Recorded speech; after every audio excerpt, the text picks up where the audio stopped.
하나님께서 우리에게 주신 말씀 봅니다. 누가복음 15장, 누가복음 15장, 신약성경 마태, 마가, 누가복음 15장 1절에서 7절까지. 누가복음 15장 1절에서 7절까지 말씀 우리 한 절씩 교독하고 7절은 우리 같이 한 목소리 읽겠습니다. 제가 먼저 15장 1절을 먼저 보겠습니다. 모든 세리와 제일이 말씀을 들으러 가까이 나오니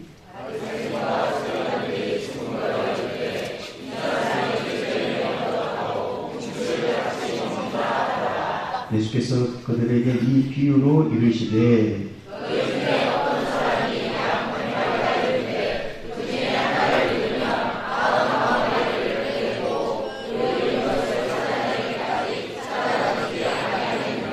또 찾아낸즉 즐거워 어깨에 메고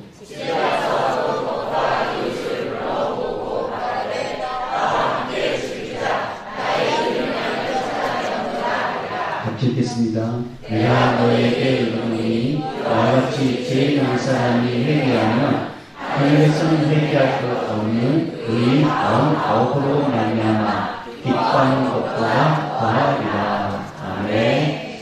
우리 서로 앞뒤자고 축복하겠습니다. 잘 듣고 있습니다. 기도하면 더 잘됩니다. 하나님이 하십니다. 행복하세요. 하나님께서 하실 것입니다. 우리 하나님이 하시고 믿음으로 선포해볼까요? 시작. 하나님 하셔, 하나님 하셔, 하나님 하셔. 할렐루야. 우리 준호님 고마워요. 전국 방송 나가요 지금. 네, 감사해요. 네. 자, 그리스도가 아니라 환경을 볼 때, 그리스도가 아니라 환경을 볼 때라는 점을 가지고 교훈을 듣겠습니다. 며칠 전 교회 입구에서 이제 차를 한 잔 마시고 있는데 뭔가 움직이는 것이 들어왔습니다. 가까이 가봤더니 똥팔이었습니다. 왜 날지 못하지 하면서 이제 자세히 보니까 팔이 다리에 뭐가 이렇게 걸려 있었습니다. 마치 우리가 영화를 보면 제수들이 이렇게 발에 이렇게 수갑을 차고 그 다음에 뒤에 큰 어떤 줄을 달고 이렇게 움직이는 것처럼, 그래 걷는 것처럼 꼭 그렇게 보였습니다. 그러니까 이제 정말 그렇게 있더라고요. 날개가 있는 그 파리가 그 무게 때문에 나지 못하고 움직이는 것입니다. 제 눈에 띄었던 것입니다. 그 파리는 어떻게 됐을까요? 발로 가볍게 눌렀습니다. 그러면서 이런 생각이 들었습니다. 우리의 모습이 꼭 저 파리처럼 진보다리 하나씩 달고 힘들어하고 있지 않는가? 저마다 진보다리 하나씩 치고 힘겹게 하루를 살고 버티고 있는 저의 모습, 또 우리 성도인들의 모습, 또 우리 주변의 사람들의 모습이 투영됐습니다. 그런데 주님의 말씀이 제 스치게 지나가는데 그 말씀이 뭐냐면 마태복음 11장 28절 말씀. 수고하고 무거운 짐진 자들아 다 내게로 오라. 내가 너희를 쉬게 하리라. 그러면서 말씀을 이렇게 믿지 못하는 우리에게 좀 더 주님께서 이렇게 좀 더 그 말씀에 연이어서 이런 말씀을 또 주셨습니다. 그 어떤 말씀이냐면 너희 염려를 다 주께 맡기라. 이는 그가 너희를 돌보시니라. 이런 말씀을 성령께서 주셨습니다. 얼마나 은혜가 되는지 모릅니다. 8일 통해서 은혜 받겠습니다. 8일 통해서. 사랑하는 여러분, 여러분에는 어떤 무거운 짐이 여러분을 힘들게 하십니까? 여러분은 어떤 무거운 인생의 짐이 여러분의 발걸음을 지치게 만들고 있습니까? 여러분의 어떤 문제가 여러분을 힘겹게 만들고 있습니까? 어떤 문제가 여러분을 잠 못 들게 하십니까? 무슨 문제 때문에 그렇게 밥맛이 없습니까? 어떤 일 때문에 여러분이 속이 쓰리고 스트레스가 됩니까? 오늘 주님은 우리 보고 이렇게 말씀하십니다. 그 무거운 짐을 내게 가지고 오지 않을래? 그리고 좀 더 주님께서 이렇게 말씀하십니다. 그 짐을 내게 맡기라. 할렐루야. 이 맡기라는 의미는 공을 상대편에게 던지듯이 주님께 던져버리라. 이런 뜻입니다. 우리에게 이제 이 말씀 듣고, 그래, 맞아. 짐을 내가 던져버려야지. 이 말씀 듣는 순간 그렇게 하고 싶단 말이에요. 그런데 이제 일이 끝나고 집으로 돌아갈 때, 주섬주섬 이렇게 던졌던 것도 아까워가지고 주섬 메고 가는 우리의 모습들이 있습니다. 카일 아이들먼이라는 목사님이 쓴 책, Don't Give Up, 이게 우리말로 말하면 포기하지 마라는 책에 자신의 경험을 한 부분이 기록되어 있었습니다. 아들이 4살 때 자동차를 타고 이제 가족여행을 떠났습니다. 가족여행 중에 먼 길 운전하다가 늦은 밤에 이제 호텔에 도착하게 되었고, 트렁크에서 이제 짐을 내고 있을 때 아들이, 4살짜리 아들이 자신의 가방을 이제 가지고 왔습니다. 아들이 이제 그 먼 길 오다 보니까 이제 그 순간에 이제 잠이 드는데, 잠이 덜 깬 상태였고, 이제 아버지가 건네준 가방을 이제 아들이 받았는데, 아들이 그 가방이 탁 쳐지다가 이렇게 땅바닥에 질질 끌 정도로, 그렇게 이제 아들이 이렇게 지쳐 있었습니다. 주차장을 가로질러서 이제 호텔로 걸어가는데 아들이 몇 걸음 걷더니 걸음을 멈추고 이렇게 저는 못 가겠다는 눈빛으로 아버지를 바라보는 것입니다. 근데 아빠는 아들에게 아빠가 대신 들어줄까? 이렇게 물었습니다. 그러니까 아들은 고개를 끄덕였고 아들은 가방을 이제 이렇게 아버지께 줬습니다. 아버지는 그 아들의 가방을 이렇게 어깨에 탁 밀었는데 전혀 무겁게 느끼지 않았습니다. 그리고 호텔 향해 걷기 시작했는데 뒤를 보니까 아들은 여전히 지친 기색을 하고 그 자리에 계속 서 있었습니다. 가던 길에 이제 다시 아빠가 이제 아들에게 돌아와가지고 물었습니다. 아들, 안 가니? 그 아들이 대답조심히 얘기합니다. 아빠, 나도 들고 가면 안 돼요? 그 말 듣고 아빠는 아들을 번쩍 들어 품에 안았습니다. 아빠의 품에 안긴 아들이 이렇게 탁 이렇게 아빠에게 품에 탁 기댄 것이죠. 그때의 당시 느낌을 이렇게 그 책에 이렇게 기록되어 있었습니다. 아들의 짐을 내가 지고 가는 게 행복했다. 아들을 안고 가는 게 행복했다. 나는 아들과 그의 가방을 들고 옮겼다. 일이라기보다는 기쁨이었다. 여러분의 지고 간 짐이 너무 무거워졌다. 미래에 대한 불안이 여러분을 짓누르고 있다면, 여러분이 지쳐서 포기하기 직전이라면, 하나님은 여러분의 짓누른 짐을 보고 이렇게 물으십니다. 내가 대신 지고 갈까? 이 물음에 우리는 예, 이렇게 대답한다면 주님은 기쁨으로 그 짐을 담당해 주십니다. 우리에게는 무겁지만 주님에게는 전혀 무겁지가 않습니다. 우리에게는 힘들지만 주님은 전혀 힘들지 않습니다.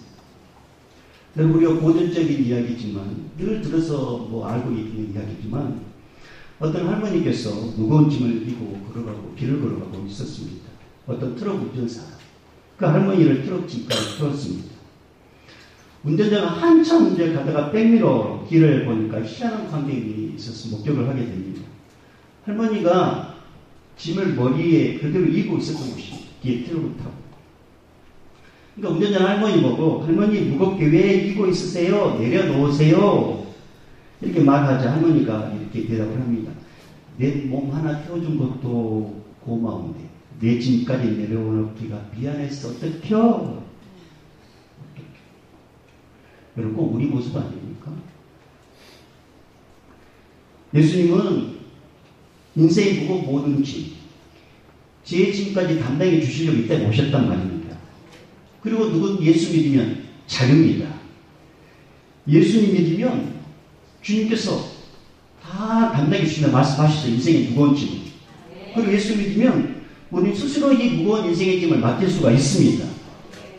그런데 우리는 안 맡기는 말입니다. 더 안타까운 사실은 여전히 내가 예수를 믿는다면서도 인생의 무거운 짐을 예수께 맡기지 못하고 혼자 짊어지고 사는 사람들이 예수 믿는 사람들 가운데 많다는 것입니다. 여러분 다시 한번 주님께서 이렇게 말씀하십니다. 수고하고 무거운 짐진 자들아 다 내게로 오라. 내가 너희를 쉬게 하리라.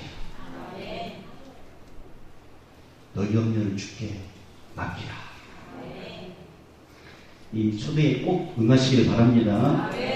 오늘 본문이 초대에 응한 사람들의 이야기입니다. 바로 1절 말씀. 자, 1절 말씀 읽어볼까요? 15장 1절 시작. 모든 세리와 죄인들이 말씀을 들으러 가까이 나오니. 여러분 말씀을 들으러 가까이 나오는데 모든 세리. 이때 당시 세리는 백성의 고요를 뽑아먹는 사람입니다. 로마의 매국노였습니다. 로마의 압제였습니다. 그러니까 유대인들에게는 매국노죠. 그러니까 세금을 이렇게 로마가 이렇게 유대인들 가운데 세금을 뽑는 사람들을 이렇게 세금을 거둬들이는 사람 뽑아가지고 그들에게 이제 세금을 거두게 했습니다. 그러니까 일부는 세금을 거두고 자기가 이제 착복할 정도. 그러니까 유대인 입장에서는 매국노였어. 그러니까 사람들이 죄 취급합니다. 그 다음에 죄, 여기는 죄인이라고 하지만 그 원어에는 창기입니다. 창기. 몸을 바라서 생활하는 사람, 가정을 어떻게 깨뜨리는 일을 하는 사람. 근데 오늘 이 세리와 창기, 이 죄인들이 말씀을 들으러 가까이 왔다고 했습니다. 예수님 말씀을 들으러.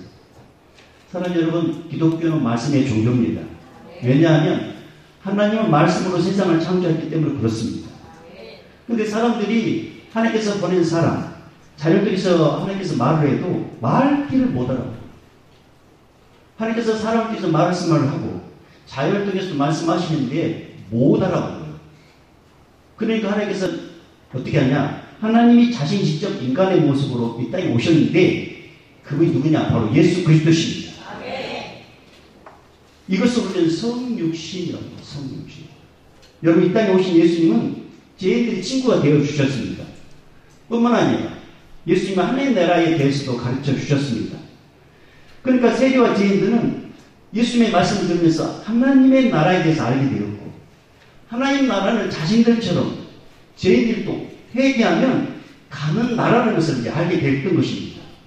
그래서 더 듣고 싶어서 예수님께 가까이 갔던 것입니다. 그러나 종교 지도자들, 바리새인과 서기관들은 예수님의 그 행위를 이해할 수가 없었습니다.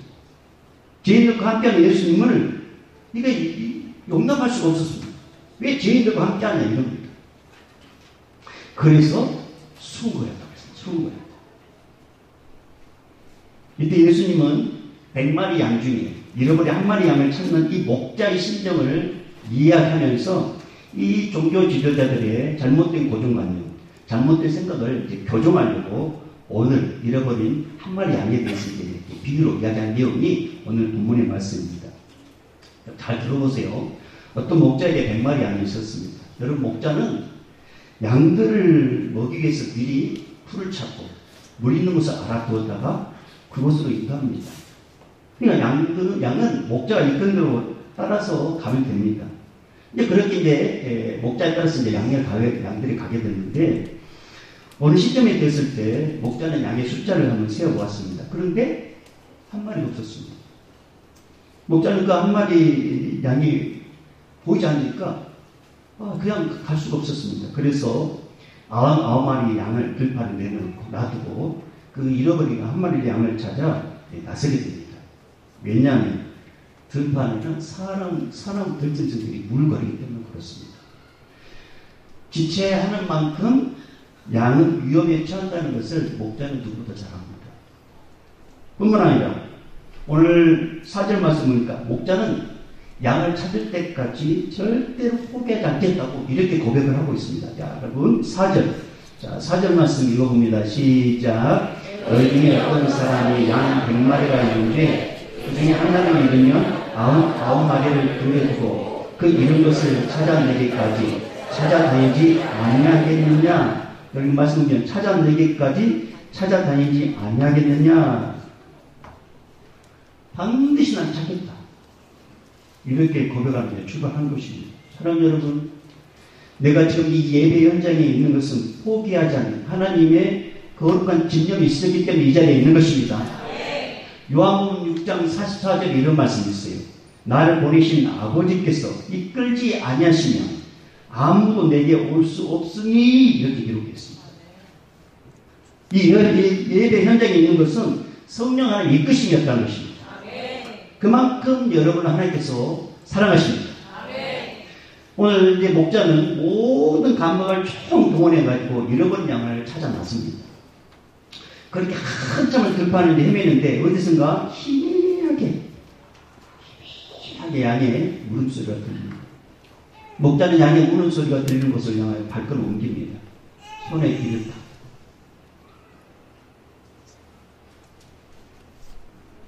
점점 양의 울음소리가 커집니다. 그리고 양을 발견합니다. 여러분, 양을 찾았을 때 목자의 기분이 어땠는지 성경은 이렇게 기록되어 있습니다. 여러분, 5절, 6절. 자, 5절, 6절 읽어봅니다. 시작. 또 찾아낸즉 즐거워 어깨를 내고 집에 와서 그 겉과 이웃을 불러 모으고 말하되 나와 함께 즐기자. 나의 잃은 양을 찾아 내었노라 하리라. 아멘. 여러분, 목자는 이놈의 양 그러면서 막대기를 후려치지 않았습니다. 너 때문에 내가 개고생했다 라고 양의 목덜미를 잡고 지연에 끌고 가지 않았습니다. 어깨에 대고 한 손은 양의 앞다리, 한 손은 양의 뒷다리 들고 즐겁게 남아있는 양들에게 갔고, 그리고 집에 와서도 그 기쁨을 함께 나누었다라고 오늘 성경 기록되어 있습니다. 사랑하는 여러분, 성경에서 양은 우리를 가르칩니다. 우리 사람. 목자는 바로 예수 그리스도. 여러분, 양은 눈이 어두운 짐승이기 때문에 앞선 양을 따라갑니다. 만약 앞선 양이 낭떠러지에 떨어지면 나머지 양들도 그대로 떨어집니다. 그래서 반드시 목자가 필요합니다. 마찬가지로 우리는 영적 소견입니다. 한치 앞도 모르는 영적 소견입니다. 여러분, 그래서 소경의 소경을 따라간다면 여러분 그 인생 어떻게 되겠습니까? 그래서 우리에게 필요한 분이 누구시냐? 바로 예수 그리스도십니다. 왜냐? 예수님은 하나님이시기 때문에 그렇습니다. 예수님께서 친히 이렇게 말씀하셨습니다. 내가 곧 길이요 진리요 생명이니 나로 말미암지 않고는 아버지께로 올 자가 없다. 근데 우리는 예수님을 따라가기보다는 사람을 보고 내 경험을 믿고 환경을 보고 인생길을 걸어갑니다. 그것은 마치 목자가 이끄는 대로 가지 않고 자기 혼자 움직인 양과 같습니다. 자기 혼자 움직인 양은 결국 길을 잃어버렸고 물에서 멀어졌고 위험에 처하게 됐었고 목자의 도움이 없이 누구의 도움이 없이는 나올 수 없는 큰 어려운 난관에 부딪힌다는 것입니다. 그런데 그 현장에 목자가 와가지고 그 양을 건져냈다는 것입니다. 사랑하는 우리도 마찬가지입니다. 영적 소견이 우리에게 필요한 유일한 분, 예수 그리스도십니다. 여러분이 예수님을 놓쳐버린 순간, 여러분이 예수님을 따르지 순간, 우리의 그때 무리는 그때부터 점점 주님과 멀어지게 되고 무리에서 멀어지게 되고 인생을 살면서 큰 난관에 봉착하게 됩니다. 그래서 여러분, 이 땅에 살면서 우리 신앙인들이 꼭 세워야 될 원칙이 있습니다. 그 원칙이 뭐냐? 하나님 말씀대로 살자. 할렐루야. 네. 자, 따라해도 하나님 말씀대로 살자. 하나님 말씀대로 살자. 하나님 말씀에 순종하자. 하나님 말씀에 순종하자. 여러분, 이걸 꼭 원칙을 삼으셔야죠. 네. 예, 말씀이 하나님이십니다. 네. 많은 성도들이 실족하게 되는 이유, 하나님 말씀이 아닌 내가 보면, 내가 마태, 마가, 누가, 요한, 그 다음에 내가 보면 내 마음대로 살기 때문에 실족하는 것입니다. 여러분, 오늘 본문에 나온 세리와 죄인들도 처음에는 하나님도 자신들을 버렸다고 생각했습니다. 이와 버림받은 존재, 마음대로 살자, 내 마음대로 살자, 뭐 이렇게 사나 저렇게 사나 우리는 죄인 취급당하는 존재, 지옥에 갈 존재, 이렇게 생각했다는 것입니다. 또 종교 지도자들도 그렇게 갇혔어요. 저들은 죄인이다, 함께하지 말아라. 그러나 주님은 아니라고 말씀하셨습니다. 주님 아니다. 하나님은 차별하지 않고 하나님 너희를 다 사랑한다. 이런 말을 누구 종교 지도자, 말씀하고 있는 종교 지도자 중에 누구 하나 이런 말 해준 적이 없었습니다. 그런데 유일하게 주님이 그런 말 해주신 것입니다. 하나님은 너희를 차별하지 않는다. 하나님 너희를 사랑한다. 그러니 그 예수님의 말씀을 듣고 싶어서 모여든 것입니다. 사랑하는 여러분, 우리도 마찬가지입니다. 사람이 학연, 기연, 혈을 나누고, 사람이 가난한 자, 부한 자 나누고, 사람이 병든 자, 건강한 자 이렇게 나누지, 하나님 절대 나누지 않습니다. 하나님 절대 차별하지 않습니다. 하나님 여러분 다 사랑하십니다. 다 사랑하십니다. 구원의 길도 마찬가지입니다. 누구든지 예수 믿으면 계산받고 할렐루야. 누구든지 예수 믿으면 구원받고 할렐루야. 누구든지 예수 믿으면 하나님의 자녀가 되는 권세를 얻게 됩니다. 차별하지 않습니다. 이것도 차별하지 않습니다. 다만 내가 예수 믿지 않아서 지옥 가는 것은 그 사람의 책임인 것이죠. 사랑하는 여러분, 우리가 올곧게 우리가 오직 집중하실 분 예수 그리스도십니다. 그래서 우리가 예수님을 바라지 않고 환경을 바라보면 그때 어려운 난관이 임하게 된다는 거예요. 2000년 전 예수님의 모습을 우리는 볼 수 없지만 기록된 성경 말씀이 우리 안에 있습니다. 사랑하는 여러분, 하나님의 말씀을 늘 가까이 하십시오. 말씀이 인도하심을 받으시길 주님은 축복합니다. 자, 또 한 가지 우리가 생각해 볼 내용은 뭐냐면, 우리 교인 중에 이 잃어버린 이 무리에서 떨어져 나가는 어떻게 보면 외로운 어떤 한 무리들, 어떤 한 사람들이 있을 수 있다는 것입니다. 혼자서 밥 먹고, 혼자서 놀러 가고, 혼자 쇼핑하고, 그렇게 사는 것이 멋지게 보이고, 소확행이라고 소소한 행복처럼 보이지만, 시간이 지나면 혼자라는 것이 얼마나 서글픈지 머지않아 경험하게 됩니다. 주님 오늘 말씀을 통해서 나도 포기하지 않느니 너희들도 포기하지 마라. 어쩌면 우리 믿음의 무리에서 떨어져 나가서 혼자와 외롭게 어떤 골방에 있는 누군가가 어쩌면 그 양이 목자를 기다리는 심정으로 어쩌면 누군가가 자기에게 누군가가 다가오기를 기다리고 있는지도 모릅니다. 누군가가 자기를 이끌어 무리들이 있는 곳으로 내려다 주기를 바라는 우리의 식구가 누군가 있을 수 있단 말입니다. 그리고 전반기를 마무리하고 이제 후반기 사역이 내일부터 시작됩니다. 주변에 장기적으로 결석한 분들, 내가 품고 있었던 태신자들, 이분들에게 우리 다시 한번 관심을 가져보십시다. 마치 잃어버린 양처럼. 그 양은 누군가 도와주지 않으면 못해요. 누군가 와서 이끌어주지 않으면 절대 나오기 쉽지 않습니다. 주님은 오늘 우리가 목자가 되어주시길 원하십니다. 그러니 꼭 우리 시대 식구들 가운데 장기로 결석한 분, 또 내가 품었지만 어느 순간 기도를 놓쳐버린 그 태신자, 그분들에게 이제 내가 목자로서 다가가서 손을 내밀고 의도적으로라도 그분을 은혜의 자리에 데리고 오는, 그래서 함께 즐거워하는 하나님의 귀한 백성들 되기를 주님으로 축복합니다. 왜냐하면 여러분, 사람은 더불어 살 때 삶의 의미를 느끼는 존재이기 때문에 그렇습니다. 그래서 성경이 이렇게 말씀하고 계셔요. 고린도전서 1장 10절 말씀, 형제들아 내가 우리 주 예수 그리스도 이름으로 너희를 권하노. 권한다 말씀하셨어요. 모두가 같은 말을 하고 너희 가운데 분쟁이 없이 같은 마음과 같은 뜻으로 온전히 합하라. 그래서 여러분, 나의 수고가 나 헌신이 필요한 거예요. 다가가셔서 이끌어 주시고 오늘 합하는 우리 믿음의 식구들 되기를 바랍니다.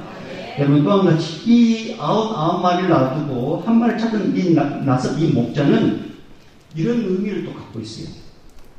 누구든지 한 마리 양의 처지가, 누구든지 한 마리 양의 처지가 된다면 나는 여전히 그 영혼 나는 버리지 않는다. 나는 여전히 그 영혼 찾을 것이다. 이 말씀을 오늘 이 말씀에서 우리 해주고 있습니다. 사랑하는 여러분, 우리가 그리스도가 아니라 세상 환경을 보면 영적 무리에서 이탈될 수밖에 없습니다. 위험에 처할 수밖에 없습니다. 혼자 이렇게 울어야 할 일이 생길 수 있습니다. 깊은 절망의 웅덩이에 빠질 수가 있습니다. 그런데 여러분, 절대 포기하지 마십시오. 절대 포기하지 마십시오. 여러분, 양이 했던 게 뭐냐면, 양이 할 수 있었던 게 뭐냐면 우는 일. 매일 이렇게. 그래서 한가요? 매일 우는. 여러분이 할 수 있는 건 뭐냐? 그냥 울어요. 그냥 울어요. 그러면 주님은 그 우는 소리 귀를 기울이는 것이죠. 그래서 그 우는 이 양을 데리고 오는 것처럼 주님의 손길로 그 영혼을 하나님께서 회복시켜 주실 것입니다. 그러니 여러분 목자 되신 예수 그리스도에 집중하셔서 여러분 세상 환경 보지 마시고 올곧게 주님만 따라가는 하나님의 귀한 백성 되기를 주 축복합니다. 할렐루야. 오늘도 이번 주 전반기 끝나서 후반기도 멋지게 쓰임받는 하나님의 귀한 백성들 되기를 주님으로 축복합니다. 자, 우리 이렇게 한번 찬양해 볼까요? 이제는 우리 주 예수 그리스도의 은혜와 하나님 아버지의 극진하신 사랑하심과 성령 하나님의 감화 감동 교통 충만하심, 변함없이 차별 없이 사랑하신 그 크신 사랑 안에 우리가 담겨지길 원하고 주의 말씀에 주님만 바라보길 원하는 우리 성도들의 모든 영적 시선과 모든 삶의 계획과 앞길 위에 선교 현장을 위해서 기도하는 모든 선교사님들과 또 우리 이 현장에 있는 우리 다음 세대들과 우리 청년들과 이 예배 참석하지 못한 믿음의 사람과 환우들을 위해 이 나라 민족 위에 이제부터 영원히 있을지어다. 아멘.